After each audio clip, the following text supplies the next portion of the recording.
Well, ladies and gentlemen, welcome to our live session on hair wellness.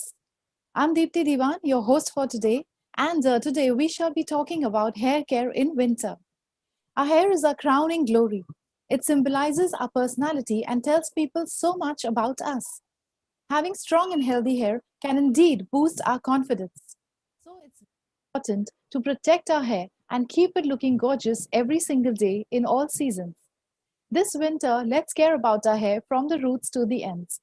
And now it's time to meet our hair expert, leading consultant dermatologist and laser specialist, Dr. Dolly Singh.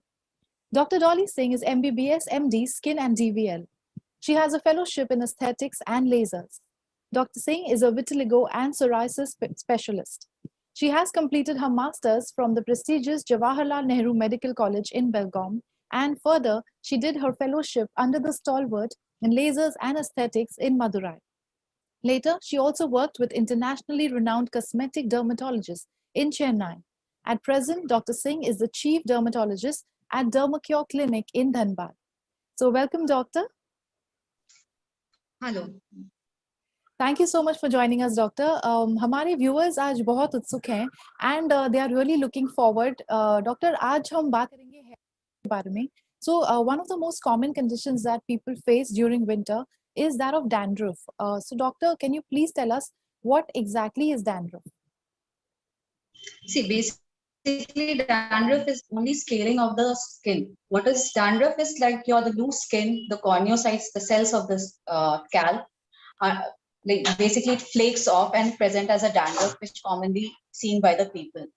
And if the form goes severe, then there is inflammation, redness of the scalp, which people absorb. Okay.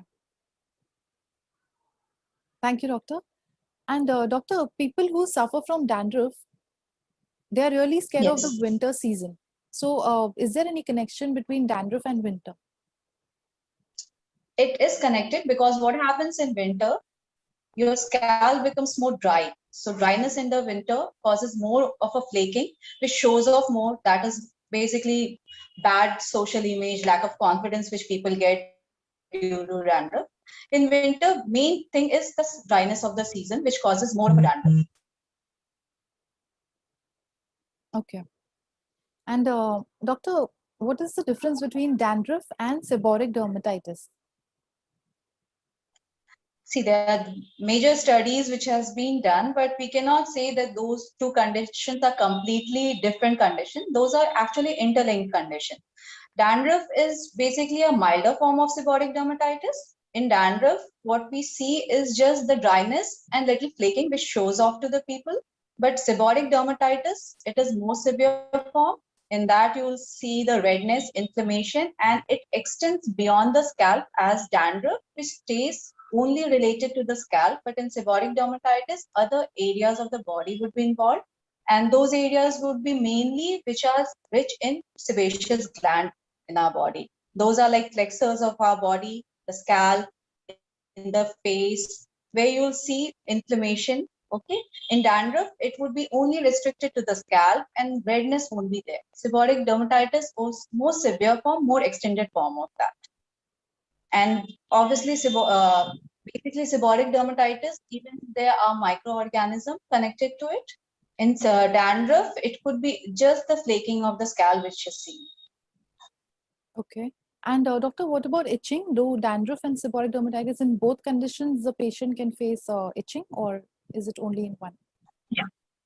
No, both the conditions are associated with itching, but it would be more severe in form of in case of seborrheic dermatitis because as there is inflammation, there are certain cytokines which are released, and there will be more inflammation, more itching in seborrheic dermatitis compared to that. Okay. Thank you, doctor. And doctor, the external factors associated in causing dandruff, like some people notice that if they tend to comb their hair too much, then they start flaking of the skin. Some people, when they go out a lot in the sunlight, then they feel certain things. So are these things related to dandruff, and what are the other external factors that can cause dandruff? Yes, these things are do related to the dandruff.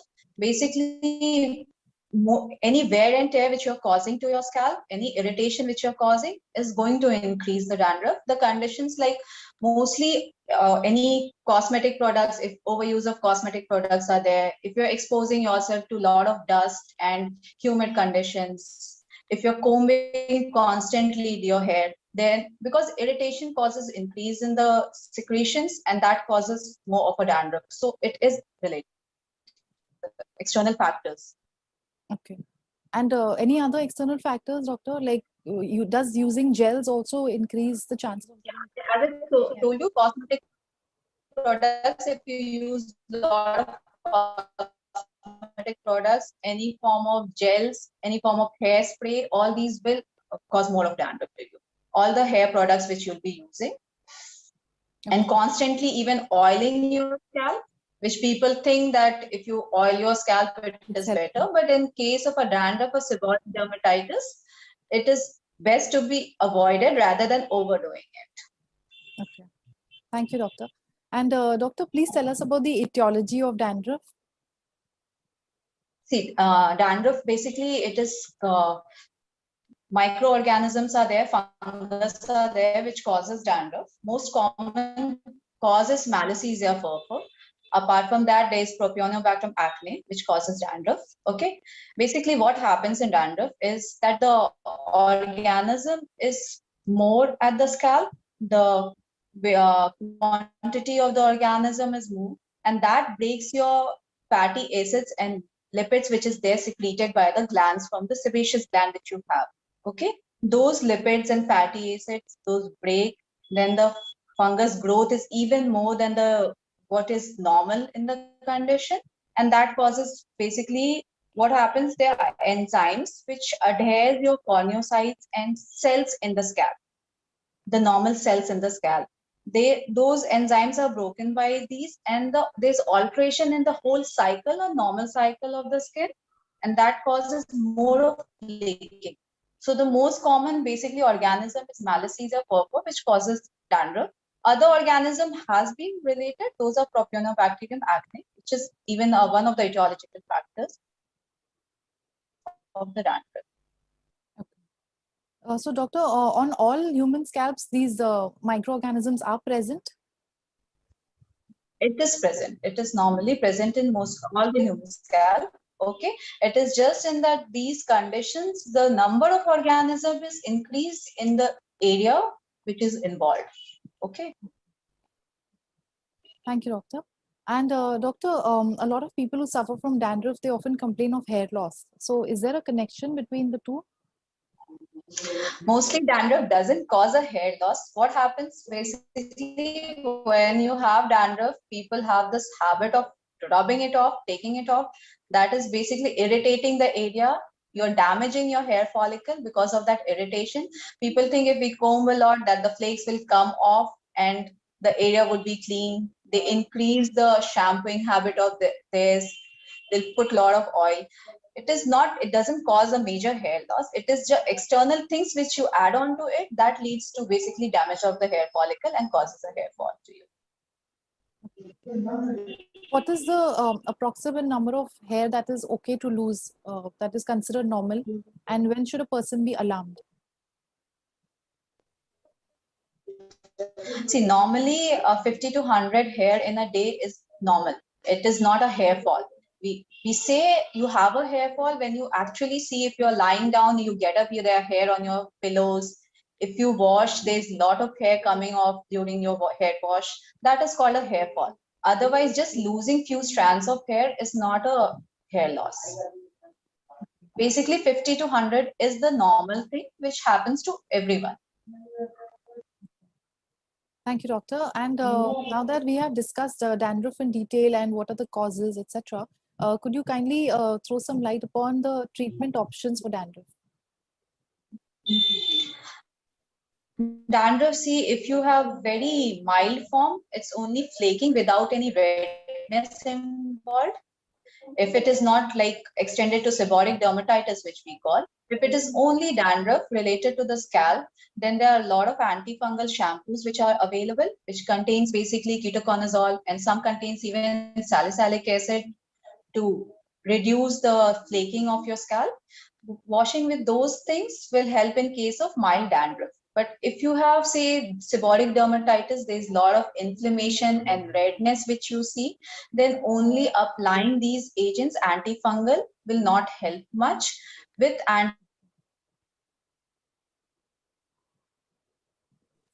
those anti-inflammatories will decrease the redness of the area, irritation, all those itching and basically burning sensations which you get from that, that would be reduced by the anti-inflammatory agent. And along with that, we'll give antifungal agent to control the organism over there. And doctor, apart from shampoos and lotions which can be applied externally on the hair, do you also prescribe certain medicines, the oral medicine? Yeah, definitely we do prescribe. Those are like mild steroids for the anti-inflammatory agents which we give. Okay, that is to reduce the redness of the area. Okay, and there are antifungals which we give to apply in the area, leave it overnight, and then wash it off with the shampoos in the morning. Okay. Well, thank you, doctor. With that, we have come to the end of the questions. Let us take a look at what the audience has to ask us. So our first viewer would like to know, can I cure my dandruff with anti-dandruff shampoo? It depends on what degree or what grade of dandruff you have. If it is very mild form, then you can shampoo twice and thrice. That is going to control it. But then if it is a severe form, then you will need an overnight application of antifungal agent and then wash it off with the shampoo in the morning. Okay. Thank you, doctor. Can home remedies such as curd on the scalp treat dandruff? See, basically curd and all is just going to remove the flakiness from the scalp, but it will not treat the organism or the agent which is causing the dandruff. Home remedies are just add-ons, not a treatment. You would definitely need some antifungal agent to treat your dandruff. Dandruff, and doctor, our next viewer would like to know, can dandruff spread among family members? No, it is not a contagious form of a disease. It doesn't spread like that. But if you are using basically a comb sharing and all, the organism can go from one scalp to other, but touching and all doesn't do that. Okay, it's just the sharing the comb and all can cause that. If there is any malassezia growth, overgrowth of that, if you use the comb, it can spread from one scalp to other. Okay. So sharing of combs and towels should be avoided. Avoided. Thank you, doctor. And doctor, could you please tell us the role of diet in curing dandruff or preventing dandruff? It is not connected to diet as such, but then the whole cause of dandruff is excessive secretion of sebum, and sebum is related to basically fat. So decreasing a fatty content would just help a bit, but it is not definitely not related to diet much. Okay, it is just decreasing the oily content or fatty content in your diet. Okay. And how about exercise? Does that help in any way? Exercise will not help. It might increase because you will sweat a lot. Then the sweating will accumulate on the scalp. Okay, that is going to cause more of it rather than decreasing of it. Right. So then you have to keep the scalp clean. You'll have to clean it, wash it off. Thank you, doctor. And our viewer would like to know, how frequently can we use an anti-dandruff shampoo? You can use thrice weekly, alternate days. Thrice weekly? Yeah. Okay. Thank you, doctor. Okay. And doctor, you mentioned oiling. So you said that too much oiling, excessive oiling can aggravate the dandruff in the scalp. Yes. How about conditioning, doctor? What are the norms with regards to conditioning of the hair? See, you can oil. Should be just applied just few minutes and hours before the washing. Okay, and preferably avoid to the roots. You can apply on the basically the dead part, that is the hair which you see, but not the roots. And for conditioning, you can use the regular conditioner. There's no harm in using the conditioners which is available.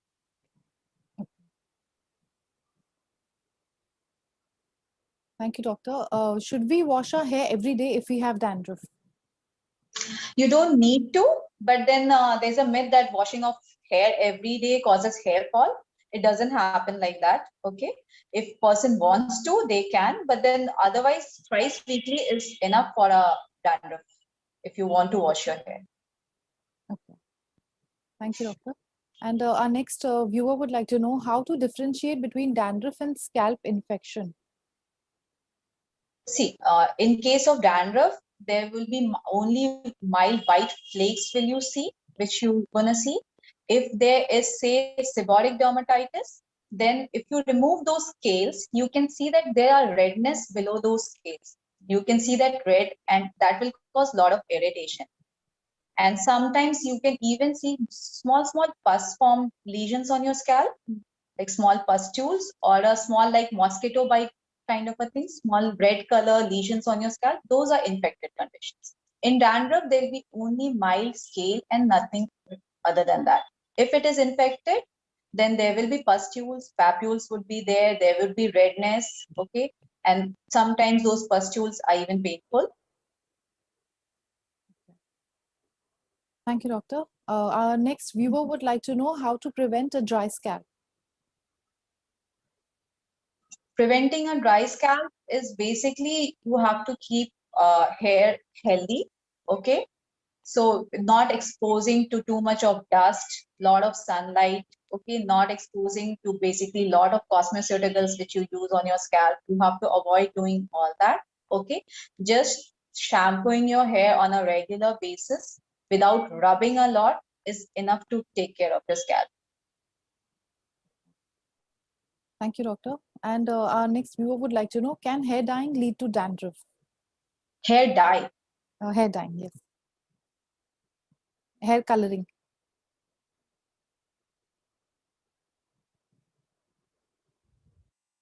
Can hair coloring or hair dyeing lead to dandruff? Hair dye doesn't lead to dandruff, okay?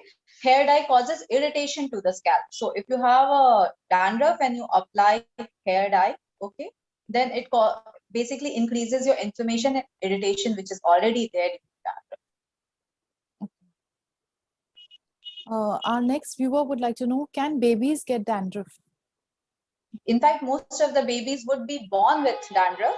Okay, that is called seborrheic hepatitis, which happens because of the maternal androgens which are there, which increases the secretions of the baby sebaceous gland. Okay, that is quite common. If the child is born, you can see they have this thick yellow cap kind of a thing on the scalp. That is one form of the dandruff only, that is seborrheic hepatitis, and children can have dandruff. That is hormonal effect which can occur. Well, thank you, doctor. Thank you so much for answering all the questions and for taking this insightful session with us. I'm sure our viewers have really liked the session. It was a delight to have you. So thank you once again for your valuable time. Thank you. Thanks. All right, ladies and gentlemen, thank you so much for joining us for this hair care talk. We shall be joining you once again with another session on how you can take care of your hair with our hair expert. Until then, take care of your hair.